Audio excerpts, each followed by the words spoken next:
فَإِنَّ الذِّكْرَ, for indeed reminding, تَنْفَعُ الْمُؤْمِنِينَ, benefits the believers.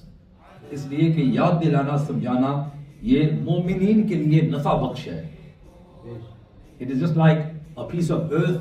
जैसे ज़मीन की मिसाल उलमा देते हैं कि बाज़ ऐसी ज़मीनें होती हैं जो बंजर ज़मीन होती है, तो जब उस पर बारिश बरसती है तो वो ऊपर नज़र आता है, वो ज़मीन के अंदर नहीं जाता. तो इसी तरह कुछ इंसान हैं कि उनकी समात और बसारत से वो खाली होते हैं, ना उनको हक नज़र आता है, ना वो हक सुनते हैं, ना उनके क़ुलूब उसको कबूल करते हैं, जो उनके दिल हैं, they don't accept it. So it is just like some pieces of the earth, they are very fertile. कि जिस तरह बारिश होती है तो वो फौरन बारिश का पानी चूस लेते हैं, तो वहाँ फसल उगती है, खेत होते हैं. So this is how some humans are.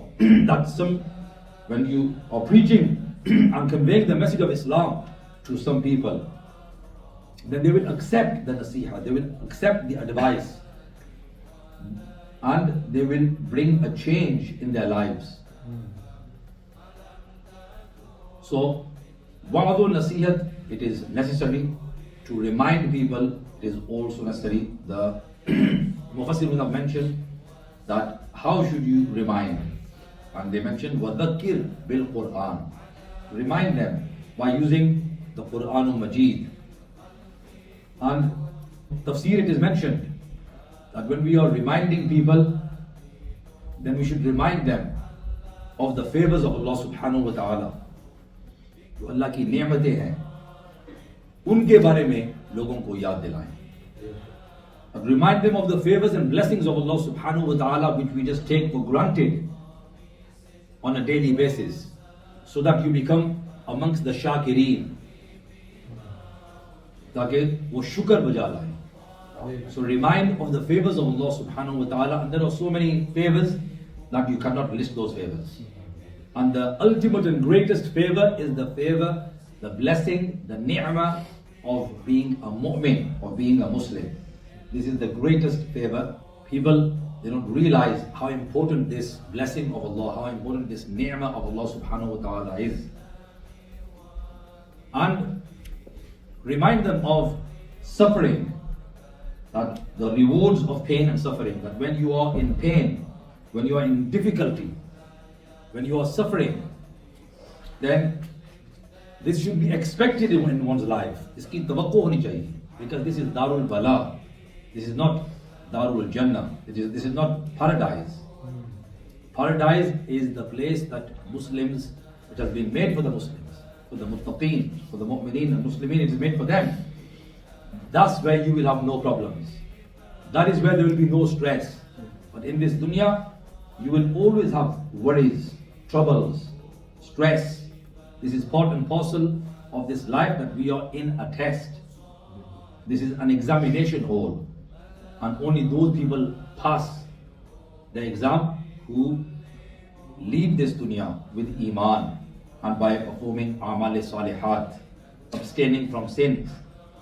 It is mentioned in the tafsir, Ruh al-Bayan, that when Allah subhanahu wa ta'ala, He created the body of Sayyidina Adam alayhi salam, before entering his soul into the body, then Allah made it rain.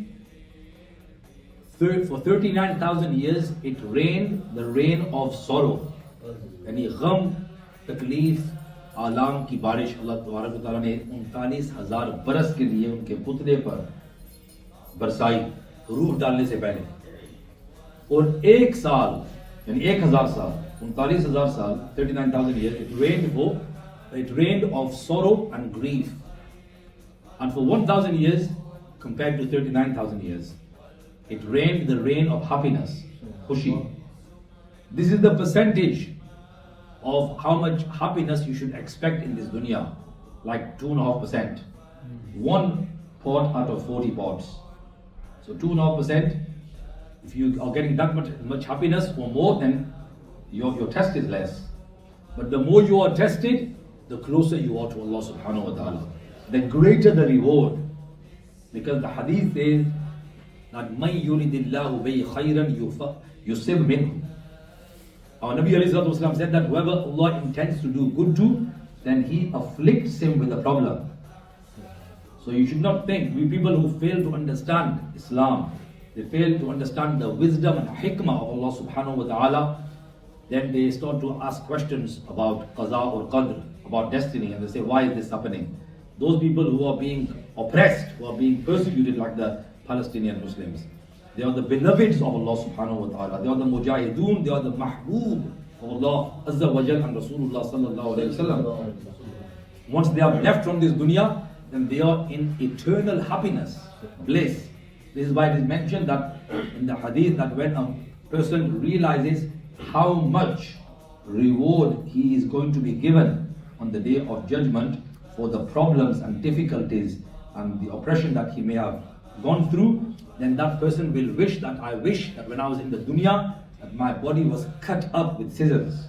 When he sees the reward, so none of those people who are leaving this imtihan God, this is a place of test and tribulation. This is not Jannah.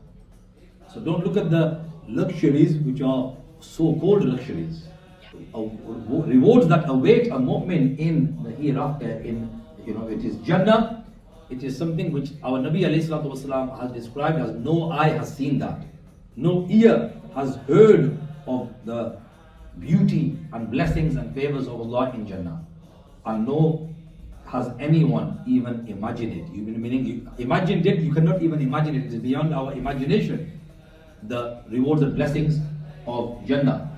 So a person should not feel that he is being punished, etc. Yes, if you are a sinner, a person is a sinner, gunagar hai, to uske sayyiat or gunah unki bakshish ho rahi hai. It is a kafara, the trial and tribulation that he is going through. Because our Nabi alayhi salatu wasalam mentioned that even if you are pricked by a thorn, then this will not go uncompensated. Meaning it will be a means of forgiveness of your sins. And if you are amongst the salihin, the pious and righteous, then your rank in the court of Allah will be much higher. Like Sayyidina Imam Hussein radiyallahu ta'ala anhu, it is no question that he was amongst the salihin. But his rank in the court of Allah subhanahu wa ta'ala, which is eternal, whereas this dunya is temporary. This is not our destination. Our destination is Jannah, it is paradise. So do not try to make this heaven on earth, because you will never succeed. So even if you are stressed, you have a headache, you have a problem, and it mentions in Surah Al-Balad, لَقَدْ خَلَقْنَا الْإِنسَانَ فِي كَبَدٍ, and surely we have created the human so that he is in turmoil, he is always stressing. Because you cannot be at ease. A mu'min will always be worried about leaving this dunya with iman, with fulfilling his duty, which is to abstain from sins and establish all the good deeds, to deliver and comply with the commands of Allah, to fulfill the huququllah and huququl ibad. You will be stressed, you will be worried if you are a muttaqi. If you are fasiq or fajir, you will not care, but then there is punishment that will await you. You should be careful, we should be careful, and we should be caring. So then you are worried about your akhirah. This is why the likes of the great Ashrafi who were giving the reward of paradise in the dunya, they had so much fear of Allah that they did not want to, they were afraid of going into the court of Allah Azza wa Jal. And they would say, I wish I was not even created, because how will I face Allah? Although they were from the mahfudeen who were protected and they wouldn't sin. They were the best of the Muslims. So we should remind people of the rewards for going through trial and tribulation. Yeah, we should not go around seeking problems, but if you are afflicted with a problem, then we are required to do sabr in that situation.